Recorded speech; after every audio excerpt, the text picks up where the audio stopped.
I know. I'm going to tell you a funny story. Now, wait a minute, let me think of one. I've got it. Well, it seems that there were two...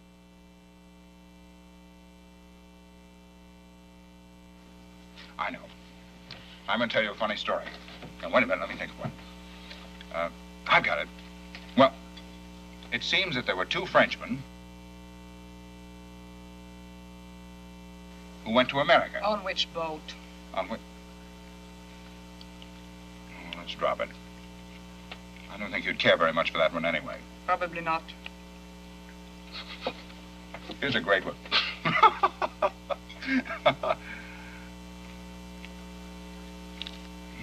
Maybe it's not so good. Let's forget it. You like Scotch stories? Never heard one. Well, here. Two Scotchmen met on the street. And I don't know the name of the street. It doesn't matter anyway. One's name was McGillicuddy. The other one's name was McIntosh. McGillicuddy said to McIntosh, "Hello, Mr. McGillicuddy." McIntosh said to McGillicuddy, "Hello, Mr. McGillicuddy." Then McGillicuddy said to McIntosh, "How's Mrs. McIntosh?"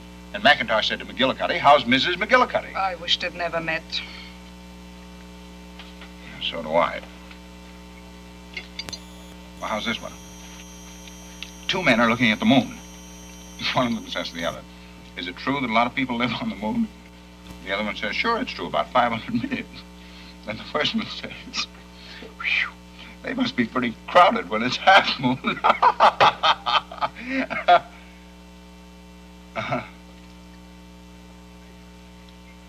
So you don't think that's funny? No. Well, it seemed funny to me when I first heard it. Maybe the trouble isn't with the joke. Maybe it's with you. I don't think so. I'll give you one more chance. Here goes. When I first heard this joke, I laughed myself sick. Here goes. A man comes into a restaurant. He sits down at the table and he says, "Waiter, bring me a cup of coffee without cream." 5 minutes later, the waiter comes back and says, "I'm sorry, sir, we have no cream. Can it be without milk?" Sure.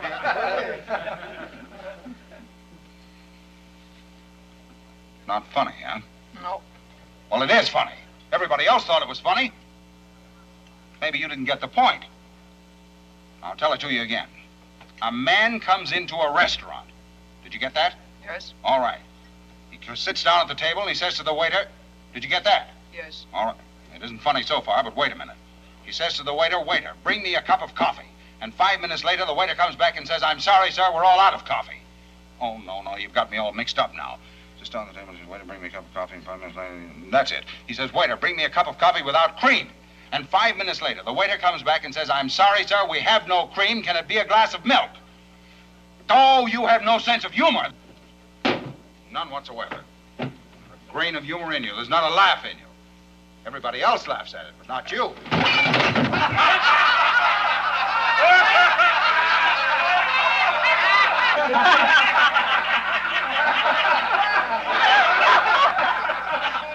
What's so funny about this?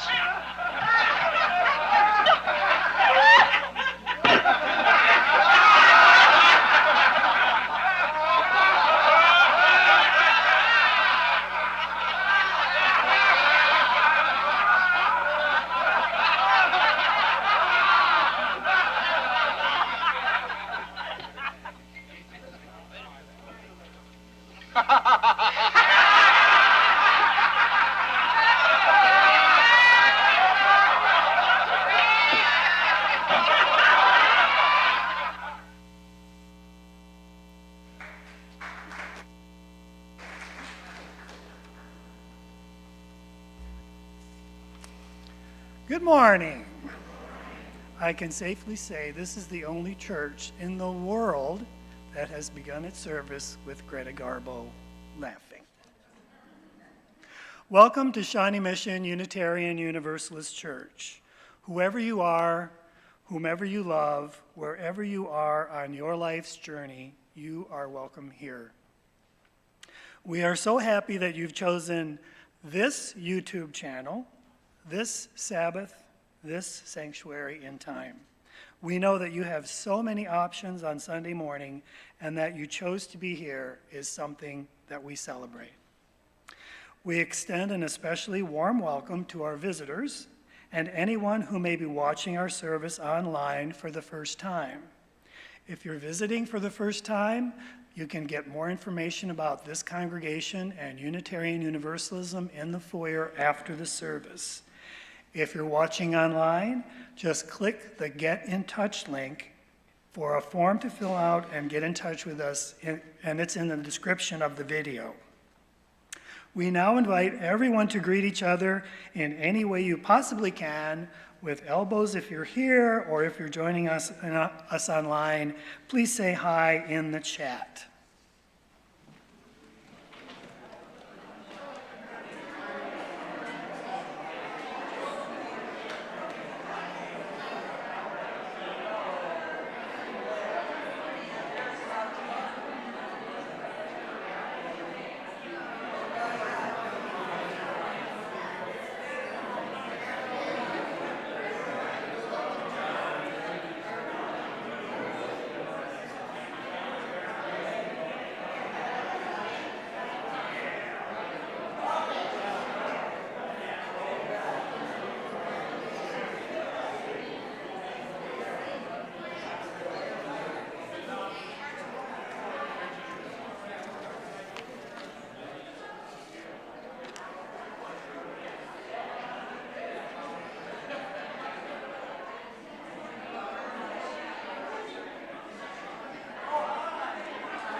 It is good to be together in person.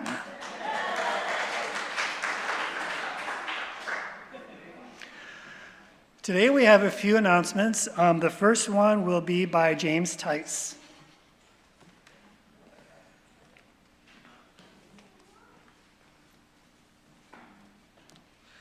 Every other month, the youth participate in choosing the recipient of Donate the Plate. This month, we have chosen Global FC, football community. Global FC exists in Kansas City to bring diverse cultures to come together, forming just communities where all are free to be fully known and fully loved in pursuit of their given purpose and potential. Global FC uses soccer as a vehicle for transformative impact. They support immigrant and refugee children in the Kansas City area with the tools to overcome obstacles to success by providing resources, opportunities, and relationships towards a brighter future. Each soccer player is paired with mentors, tutors, and other support systems to help build relationships and find success both on the soccer field and in school. Like Unitarian Universalism, Global FC works to recognize the worth and dignity of every person, build relationships centered around justice, equality, and compassion, and seeks to create a global community. And now... Thank you, James. And I have a few more announcements. First, this is a reminder that next Saturday we'll be having our all-church picnic. So far, 106 people have signed up to attend. We'd like everyone coming to register for the event so we'll know how much food and drink to have on hand. There is a table in the foyer today where you can sign up to attend the picnic and sign up to help. If you haven't signed up, you can sign up there. If you've signed up, but you haven't signed up to help, you can sign up there. If you've done neither, you can sign up both there. And the weekly all-church email has 2 links for the event. One is a link for you to sign up for the event, and the other is a link to Sign Up Genius, so you can tell what you're going to bring or how you can help. And thank you so much, Phil and Sandra Hannon, for organizing this great event.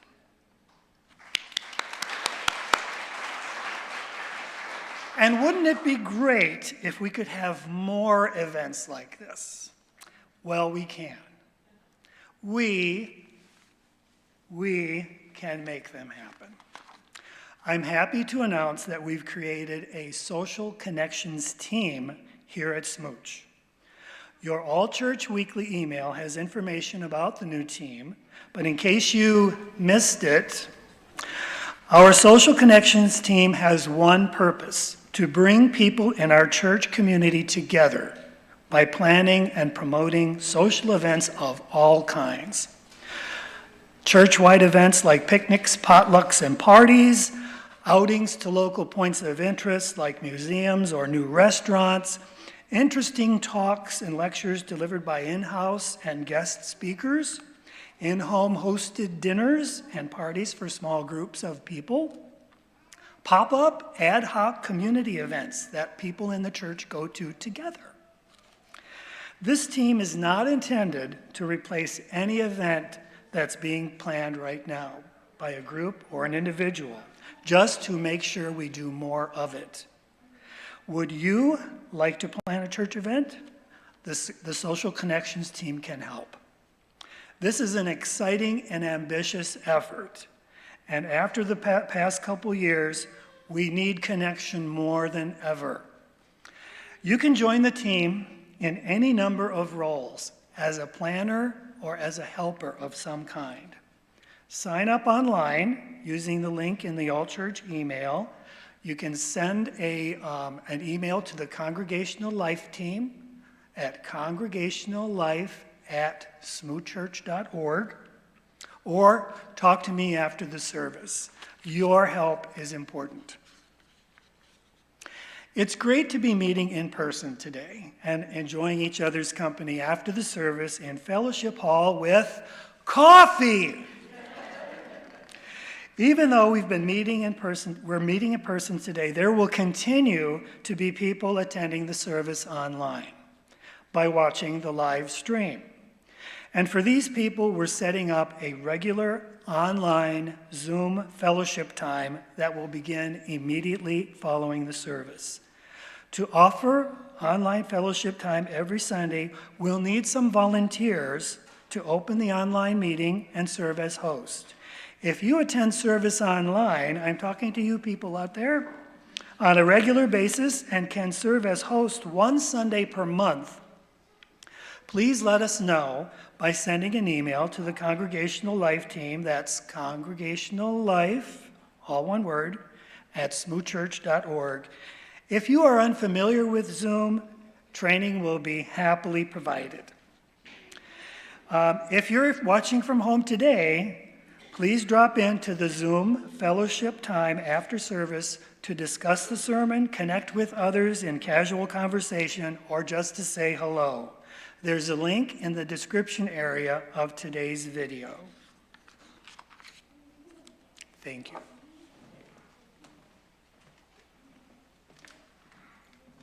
I have a couple of announcements myself. It seems like we're announcement rich today.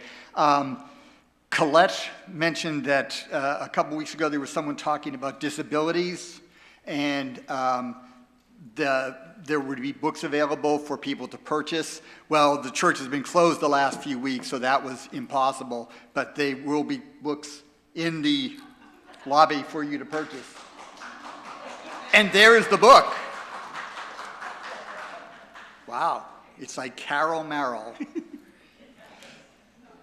The other is a little bit about the service. I had wanted to do something with humor for a bit, and how humorous this is, we'll have to judge later. But as I was looking through the dates, I tend to look at on calendars of dates. August 10th, this Wednesday, is the Feast of St. Lawrence. Of course, I was raised Catholic, and I still remain sort of a fan of saints. St. Lawrence is the patron saint, among other things, of comedians. Here is how he got that gig. He was a Roman official who was apparently funneling some money to church stuff. This is during the final bit of persecution in the Roman Empire. He, of course, got caught, and the officials decided that they would torture him by putting him on a grill and roasting him. While he was being roasted, he is said to have turned to his persecutors and said, "I'm done on this side. Why don't you turn me over?" Okay, that's what got him the gig as patron saint of comedians. Because the Roman Catholic Church has a weird and sometimes sick sense of humor, he is also the patron saint of cooks and of barbecue. So, at the church picnic on Saturday, you could think of St. Lawrence, But what I don't want to hear is I don't want to hear people looking at the hot dogs and saying, I'm seeing orange, turn me over, I'm done on this side. Because that hot dog has a first name, and it's OSCAR.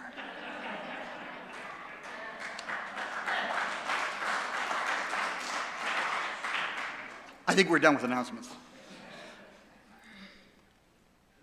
Oh, okay.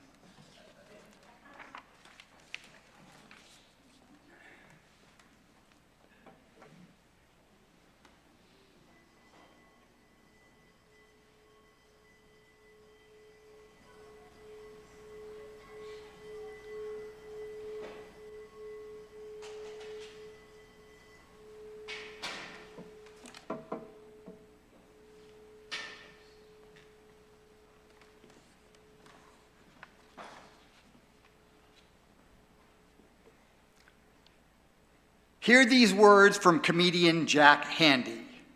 Do not criticize anyone until you've walked a mile in their shoes. Then, when you criticize them, you're a mile away and you've got their shoes. In that spirit of irreverent revelation, come, let us worship together. And now we have our opening hymn, number 361, Enter, Rejoice, and Come In, for which I will also be providing some visual commentary. First verse only.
As Ben Havey comes forward to light our chalice, we invite you to join as we recite our covenant, which is displayed on the walls behind me.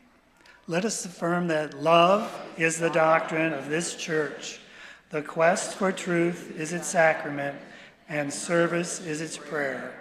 To dwell together in peace, to seek knowledge in freedom, to serve humanity in fellowship, to the end that all souls shall grow into harmony with the divine. Thus do we covenant with one another.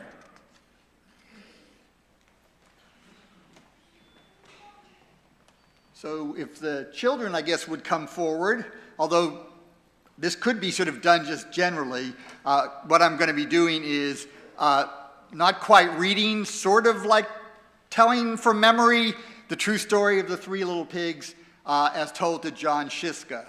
This was a popular book some 30 years ago when I did storytelling, so I will try to do the best I can. I do need to be at the mic because otherwise you won't hear, and that might actually be a good thing.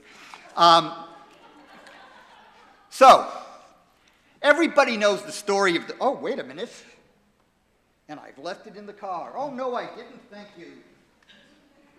One can't do storytelling if one is not properly attired. So I've got my storytelling cap on. Now I feel better. Everybody knows the story of the three little pigs, or they think they do. But you see, no one knows the real story. because no one's heard my side of the story. I'm the wolf, Alexander T. Wolf, but you can call me Al. Now, I don't know where this big bad wolf thing got started, but I don't know, maybe it's because of our diet? Hey, it's not my fault that wolves eat bunnies and sheep and, pigs and other cute little animals like that. If cheeseburgers were cute and cuddly, you'd be pretty big and bad too. But the real story was about a sneeze and a cup of sugar. You see, I was making a birthday cake for my dear old granny. I had an awful cold. I was sniffling and sneezing, and then I ran out of sugar. So I went down the street to my neighbor. Now, my neighbor is a pig, and he's not too smart. He built his house out of straw. I mean, I know, the structural engineers in this building, they'll tell you, no, straw, you can't use that to build. It's terrible. Whatever you saw on Gilligan's Island about those huts, structurally unsound.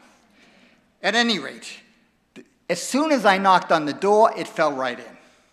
Well, I didn't want to just barge in, so I poked my head in and said, little pig, are you here? No answer. Well then, maybe it was the straw, maybe it was my cold, but I started to sniffle and and then I sneezed a great sneeze. You know what? That whole house came down. Now, there was the pig in the middle of all that straw, dead as a doornail. He had been home the whole time. Well, it seemed an awful waste to let a perfectly good ham dinner just lie there. So I ate it. Think of it as a big cheeseburger, just lying there. Then I thought, I still don't have my sugar, so I went to the next neighbor. Now this guy was the first guy's brother. He was a little bit smarter. He built his house out of sticks. Now when I knocked on that door, it did not fall in. But I called out, Mr. Pig, Mr. Pig. He yelled out, sorry, you can't come in, Wolf. I'm shaving the hairs on my chinny chin chin. Well, I had my hand on the door when I felt the sneeze coming on. Well, I huffed and I snuffed and I sneezed again. That house fell down too.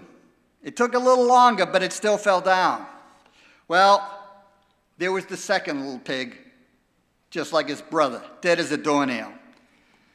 Now, you know how food will spoil if you just leave it out. So what was I to do? I had dinner again. Think of it more as a second helping. Well, then I went on to the next neighbor's house. Now, this was the first and second guy's brother. This guy must have been the brains of the family. He built his house out of bricks. So I went to that house. I rang on the doorbell and said, Mr. Pig, you in? And do you know what that rude little porker said to me? He said, don't bother me, Wolf. You can't come in. What a pig.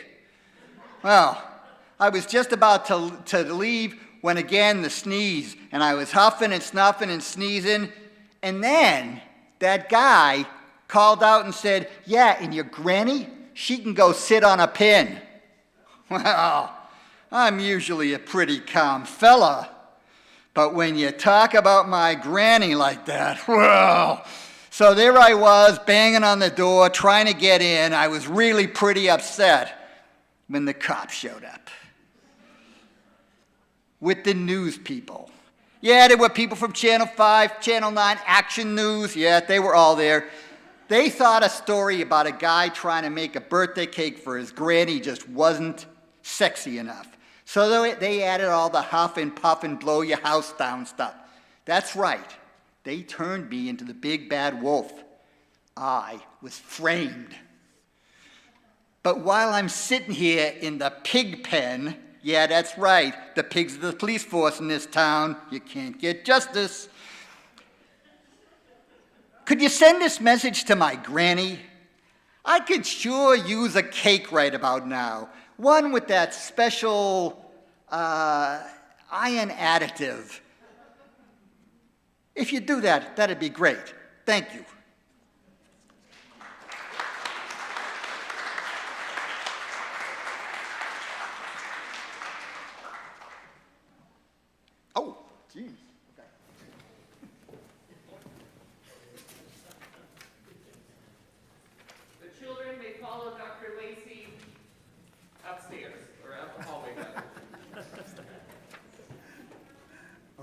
go now in peace? We'll just go.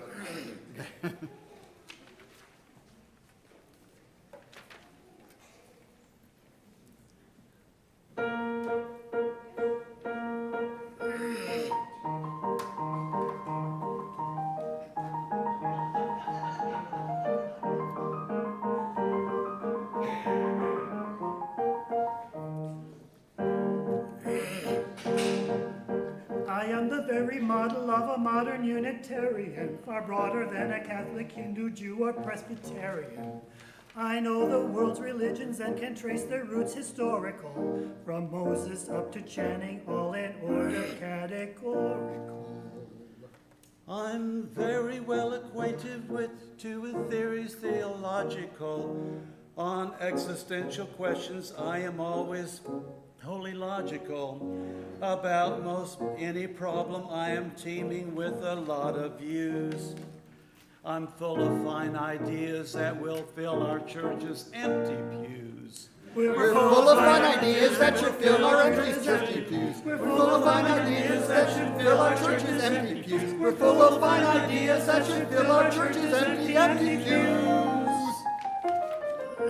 I quote from Freud and Jung and all the experts psychological. I'm anti-nuke, I don't pollute, I'm chastely ecological. In short, it matters spiritual, ethical, material. I am the very model of a modern Unitarian. In short, it matters spiritual, ethical, material. I am the very model of a modern Unitarian. I use the latest language. God is never Father or the Lord, but ground of being, source of life, and almost any other word. I never pray, I meditate. I'm leery about worshiping. I serve on 10 committees, none of which accomplish anything. I give to worthy causes and I drive a gas-conserving car. I have good UU principles, although I'm not sure what they are. I'm open to opinions of profound and broad variety, unless they're too conservative or smack of impropriety. Unless they're too conservative and smack of impropriety. Unless they're too conservative and smack of impropriety. Unless they're too conservative or smack of righteous piety.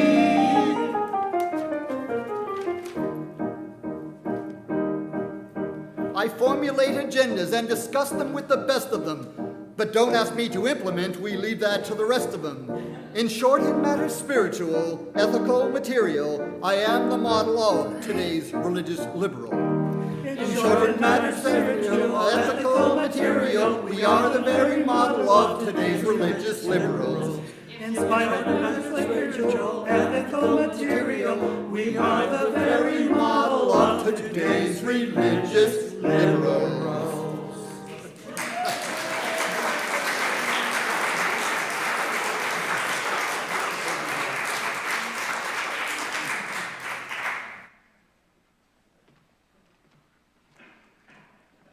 I didn't hear anyone singing along.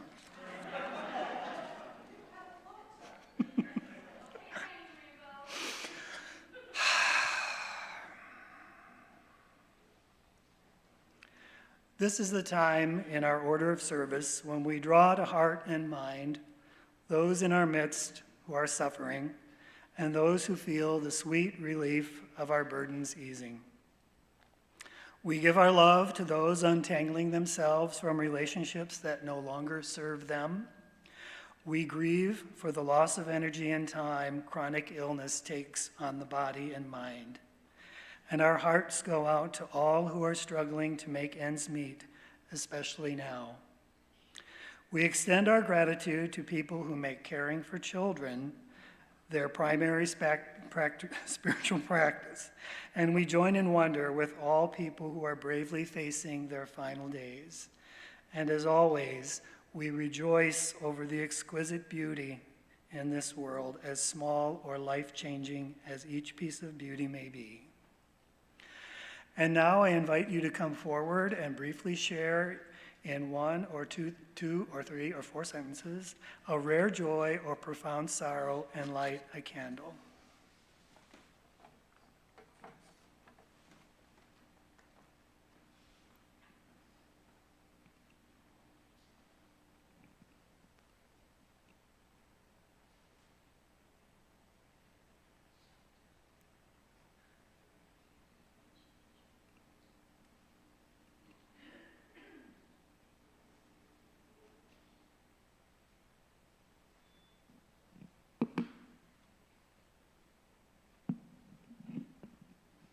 Is this working?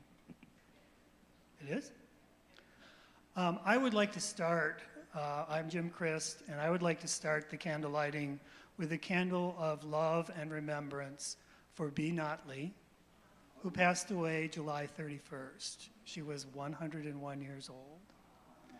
Those of you who know Bea know that she was a very feisty woman who spoke her mind freely. She also suffered fools lightly. I remember her as one who loved, her favorite flowers were daffodils.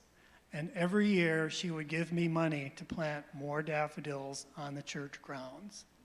So whenever you see daffodils blooming in the spring, think of Bea. I know I will.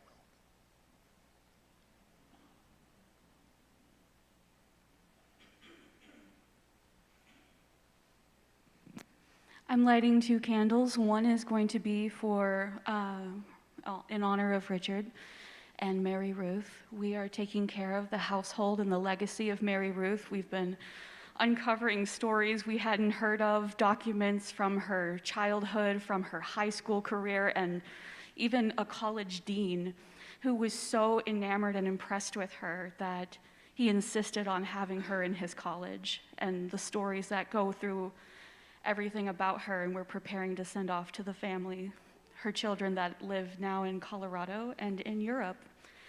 So I light 1 candle for the spirit of Mary Ruth. And I light 1 more candle for my friend Sergei. He has not come online for 3 days. He is the last person on my list of people in Ukraine that I was taking care of emotionally, and I was sending money for because he was hungry and he had no money for food. So I ask that you keep him in your prayers today.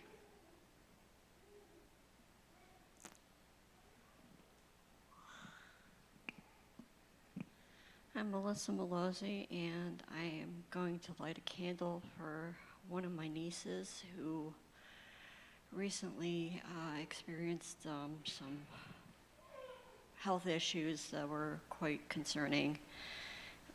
She's doing much better, and I just hope she's going to continue to do well. So this is for her.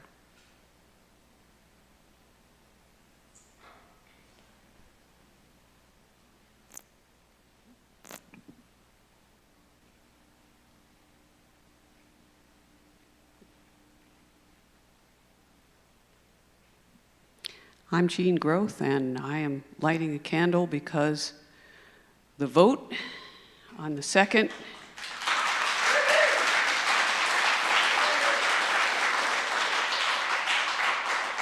just for the record, it's a candle of joy.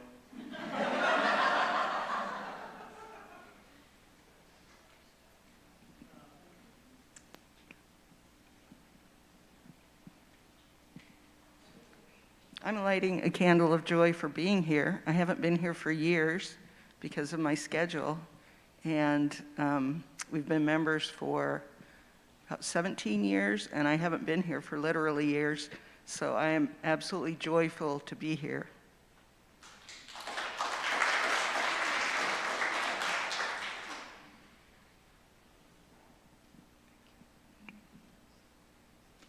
And I'll light the remaining candles for all those joys and concerns that weren't spoken but reside in the silent sanctuary of our hearts.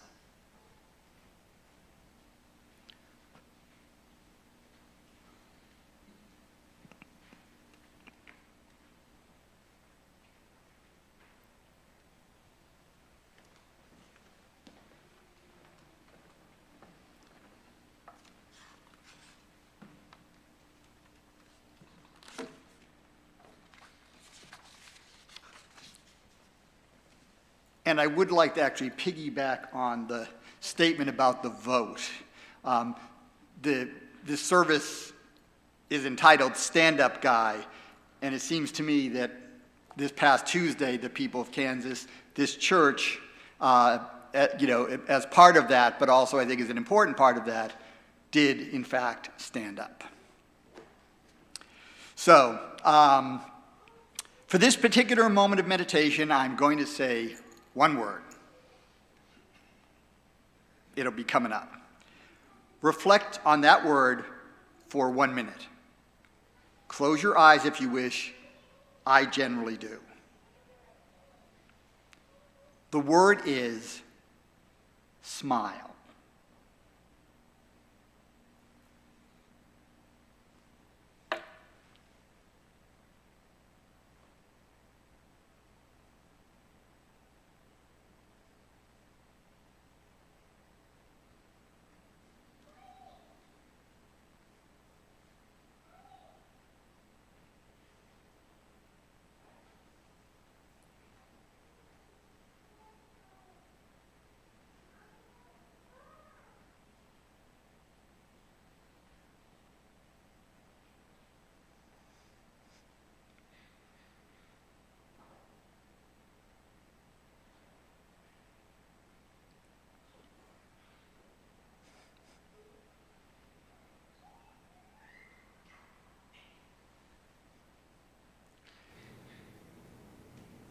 I hope that during that moment you found something to smile at, or smiled at just being alive, or just wondered at the word itself, which sort of sneaks up at you with that opening S, and then hits you with that I right in the middle.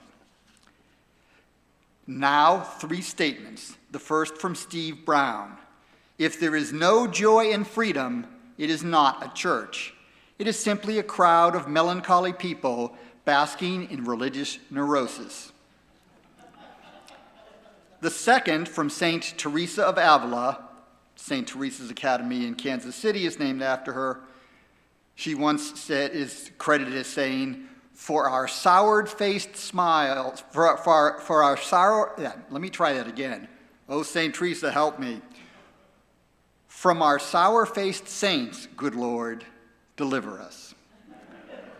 And thirdly, from Thich Nhat Hanh, if in our ordinary life we can smile, if we can be peaceful and happy, not only we, but everyone will profit from it.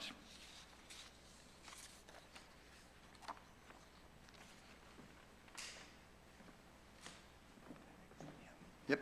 So we are now going to do a meditative hymn, How Far Can Reach a Smile? If you've not heard this before, it's because probably no one here has heard this before, which may mean that this smile may have to reach pretty far. So, with your gracious indulgence, here.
So our reading will be 6 UU jokes. How many UUs does it take to change a light bulb? Answer, none. They believe the light bulb must change itself. The children in a UU school class were drawing pictures. The teacher asked one, "What are you drawing a picture of?" "I'm drawing a picture of God," was the reply. "But nobody knows what God looks like," objected the teacher. The child said, "They will in a minute." How many Unitarians does it take to change a light bulb? Oh, there are a lot of these. We choose not to make a statement either in favor or against the need for a light bulb. However, if in your own journey you have found that light bulbs work for you, that is wonderful. You were invited to write a poem or compose a modern dance about your personal relationship with your light bulb. Present it next month at our annual Light Bulb Sunday service, in which we will explore a number of light bulb traditions, including incandescent, fluorescent, three-way, long life, and tinted, all of which are equally valid paths to luminescence. A visitor to a UU church sat through the sermon with growing incredulity at the heretical ideas that were spouted. After the sermon, a UU asked the visitor, "So, how did you like it?" "I can't believe half the things that minister said," sputtered the visitor in outrage. "Oh, good, then you'll fit right in."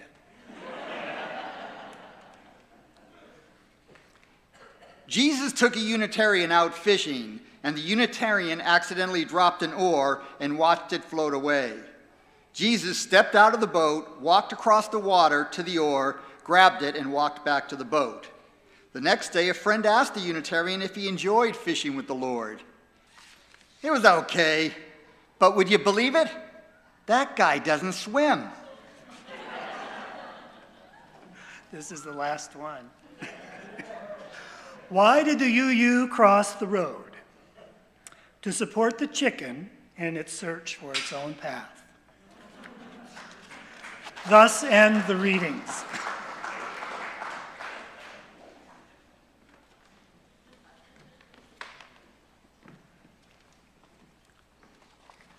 I'm Bernard Norcott-Mahany. I'm a Unitarian, and I live for revelation. That is how I sometimes introduce myself when I am in a religious setting.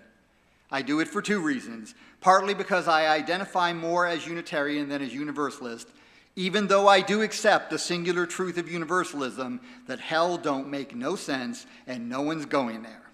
And partly because for my entire religious life, I've lived for revelation. It was the miraculous stuff that got me as a kid growing up Catholic. And I was especially drawn to the weird stuff in Catholic lore and in the Bible. So I found myself drawn especially to the story of, from Matthew 14, of Jesus and Peter on the water. Now, think of the moment, right? The story is the disciples go off, or the apostles go off in their boat. They're sailing across the lake. A storm breaks out. Jesus had stayed on shore for some reason and then comes to join them in the middle of the night.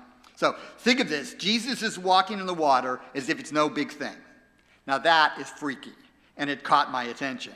And it's not just that he's walking on the water, but he's doing it as if he does it all the time, as if he's thinking, "Oh man, I don't want to get my feet all dirty on the desert sands, so I'm going to go for a walk on the water." And the disciples in the boat, that was where he was heading, all react as if in unison, "Huh?" But then Peter, convinced that if Jesus but bid him, he could run over the water to him. Jesus does so and tells him to come. And Peter rushes out, first thinking, "Yeah, I'm running on water." And then realizing, "Wait, I'm running on water?" And then he slows down and begins to sink. And Jesus has to haul the poor sap out of the water and into the boat. And there he chastises Peter for having little faith. As a kid, I didn't hear or read that story in isolation. I was also watching a lot of cartoons, especially Warner Brothers cartoons. I bet you can see where I'm going with this. I felt that Peter shared a lot with Wile E. Coyote. There he is, running after the Roadrunner, and they come to a cliff.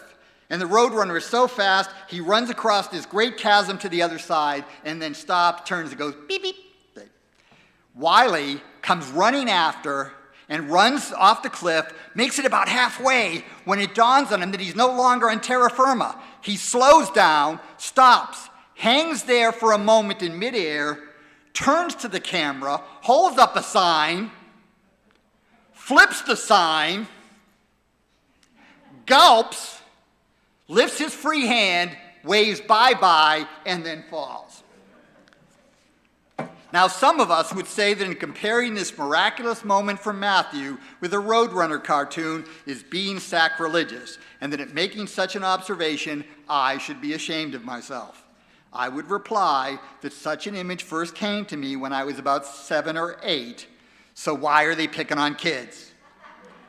But I hold on to my quirky mashup because 1, it makes me laugh, and I like to laugh, and 2, there is danger in taking religion too seriously.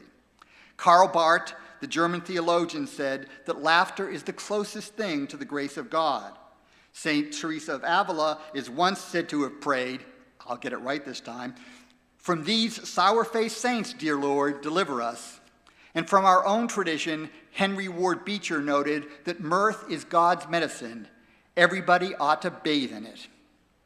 When I was a kid at St. Peter's Parochial School in Dorchester, Massachusetts, I would recall that the nuns would tell us that ours, Roman Catholicism, is the true religion.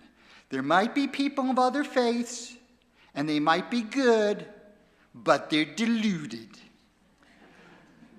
The closest analog to that sentiment that I have heard as an adult is when I've heard in some Unitarian churches when people talk about how they used to believe some spiritual mumbo-jumbo, but then they found the true faith of atheism, and they were saved from all that primitive superstition. That's where we run into trouble. The Tao Te Ching's opening stanza says, the Tao that can be named is not the true Tao. In other words, if you're sure you're on the true path, you're already on the wrong path, because you become attached to the path rather than the truth, which will forever be elusive. And if you take it too far, you begin to sound like a Puritan. And the Puritans were our founding fundamentalists. H.L. Mencken once defined Puritanism as the haunting fear that somewhere, somehow, someone is happy. For me, humor and laughter and the attempt to get other people to laugh is a way of short-circuiting our Puritan wiring, of blurring the lines of exact and exacting definition, of joining together in community. And besides, when we laugh, we can enjoy ourselves and we can leave the Puritans swimming in their own bile.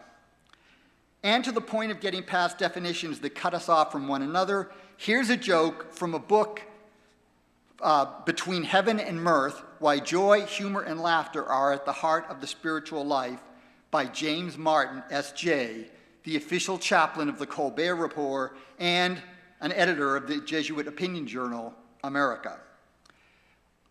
A Lutheran pastor is asleep one night when the phone rings.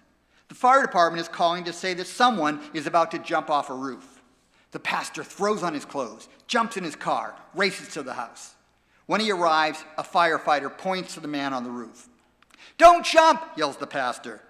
"Well, I'm gonna," says the man. "I got nothing to live for." The pastor asks, "What about your family?" The man says, "I got no family." The pastor asks, "What about your friends?" "I got no friends."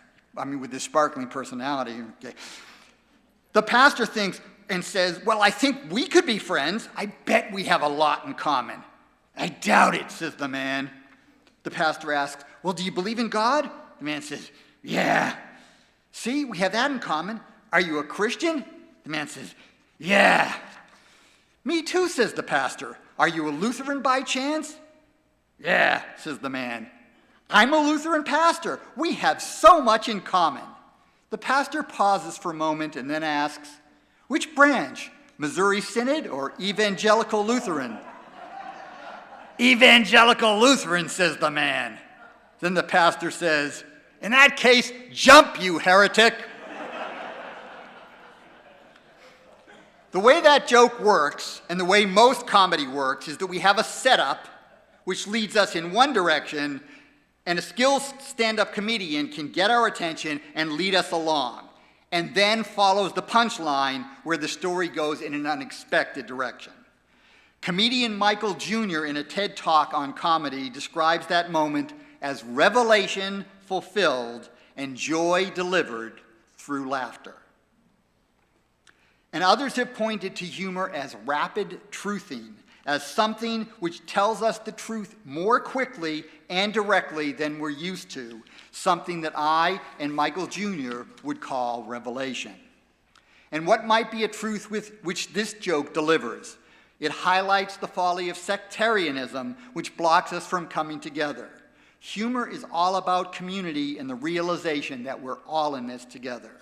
Humor is a way of knocking over the pedestals we put our cherished figures on so that we can relate more easily to them once they are on the same level with us. It's a way of slaying our sacred cows by tickling, of course, that keep us from true and right relations with others. Garrison Keillor had this to say, humor is a presence in the world.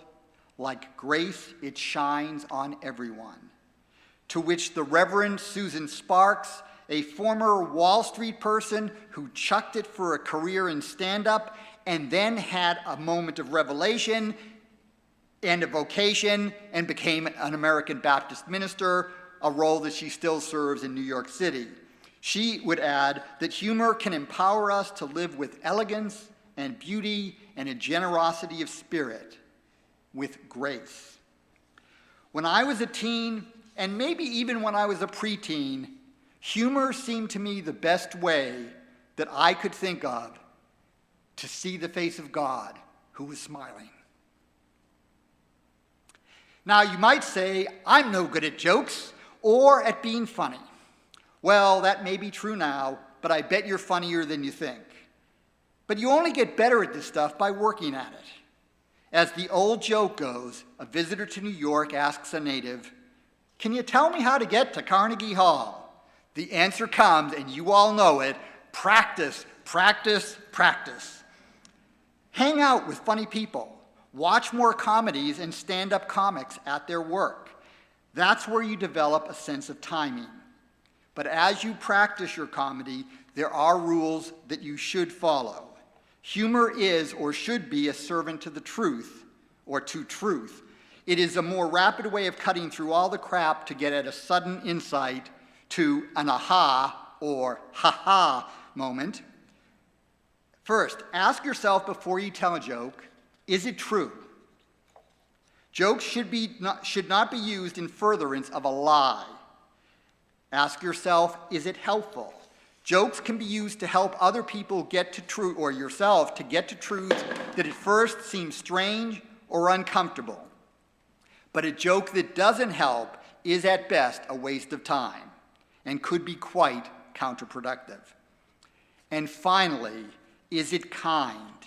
In my younger days, I could be quite sarcastic, and I was pretty adept verbally, but I was also a jerk. I taught high school, and I was wrong to use humor bitingly against kids. That's bullying. Don't do it. If humor is a path to truth, to revelation, even to enlightenment, violating these rules, and especially that third one, will not get you there. These rules, by the way, come from Father Martin via Krishnamurti. And let me close with a joke told by Father Martin. I'm rather fond of Father Martin. It's part of his own family lore. His father's cousin, Bernie, lived in Philadelphia, but he owned a store on the Jersey Shore. One evening, he was speeding down the highway to get to his store. He was supposed to meet someone, and he was late. This happened at the end of the month, a time when traffic cops sometimes write more tickets in order to meet some quota. Soon after he crossed into Jersey, he could see the flashing red light in his rearview mirror. He sighed and pulled over. The officer came up to the car, motioned for Bernie to roll down his window. With a smile on his face, he said, "I've been waiting for you all day." "Well," said Bernie, "I got here as fast as I could." That cracked up the officer. He didn't write a ticket, but let Bernie off with a warning.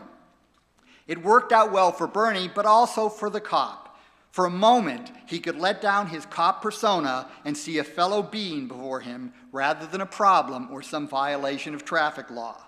I would be willing to bet that the cop got a lot of mileage out of that incident and spread some joy himself. And the joke, as well as Bernie's telling of it, style and timing do matter, was true. Self-deprecating humor is often true, and it removes that pedestal on which you are or you are imagined to be standing on. It was helpful. It got Bernie out of a ticket, and it got both Bernie and the cop past their official roles as lawbreaker and law enforcement, where they could relate on a human level. And it was kind.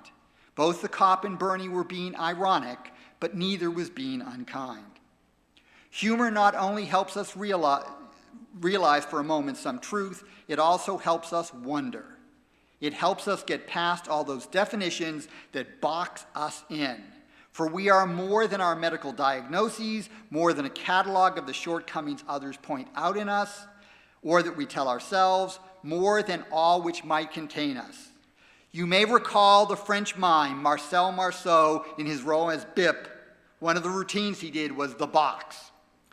Sometimes it feels like we are trapped in a box, but with humor, we can get ourselves and the poor mime out of the box. For, and you know the bad pun I'm going for, so feel free to say it with me, a mime is a terrible thing to waste.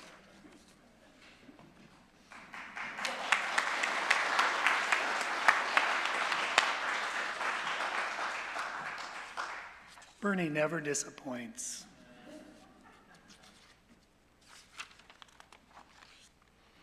The work of the church depends on us, our generosity of time, wisdom, and financial resources.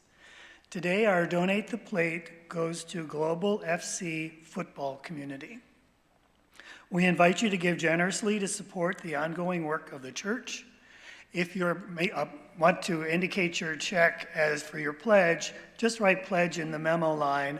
Otherwise, everything collected today will go to our Donate the Plate recipient. If you're giving online and you'd like to donate to the plate, just use Donate the Plate as the fund for your donation. The offering will now be given and received in grateful appreciation of our shared values.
We come in time for thee.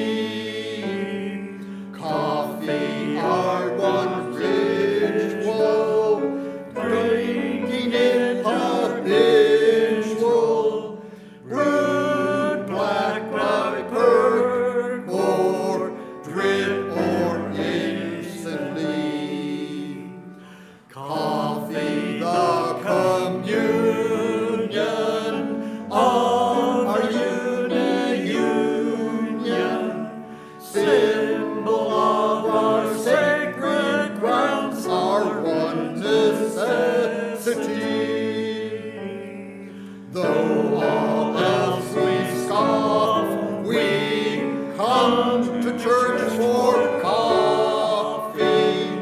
Brewed black by perk or drip or instantly.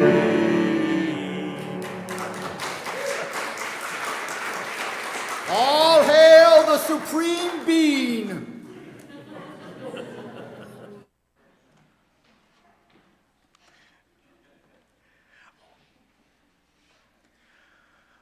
We extinguish this flame, but not the light of truth, the warmth of community, or the fire of commitment.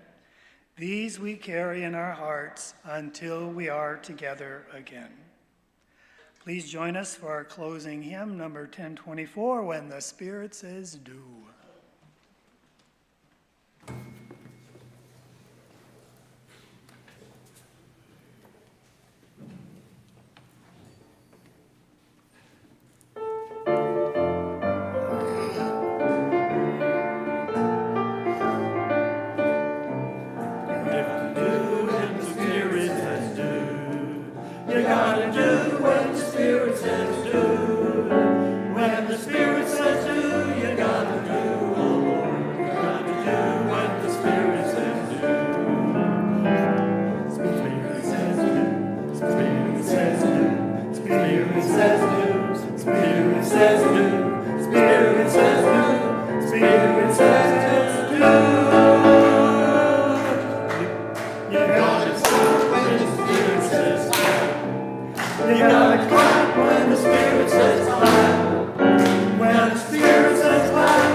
Thank you for being lively. I think we would have been more precise had we but had more or maybe less coffee.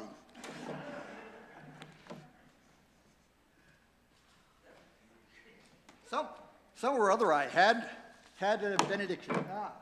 Maybe it's here. This is what you get when you put things in all sorts of places. Nope. So it's going to be a different sort of benediction. All right, so that is disturbing. It's disturbing when you lose your mind and lose your place.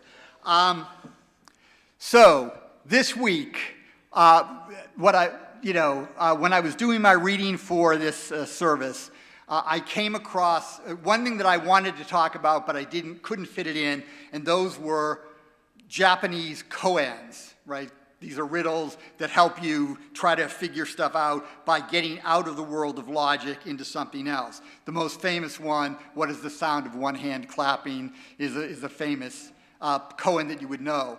I came across in my reading two things that to me seemed koan-like and also koan-light. So over the next week or so, you could, maybe longer, you can reflect on these two sort of koans. One is from George Eliot. George Eliot is supposed to have said, you are never too old to become the person that you were supposed to be. And the other comes from an author named Tom Robbins from a book called Still Life with Woodpecker, where he says, it's never too late to have a happy childhood. So think on those this coming week. I think here St. Lawrence would say, we're done. But we're not done with our work and our play in the world beyond these walls. That is with us until we draw our last breath or laugh our last laugh. So go now in peace. Yes, have coffee. Join us for coffee. We actually have some.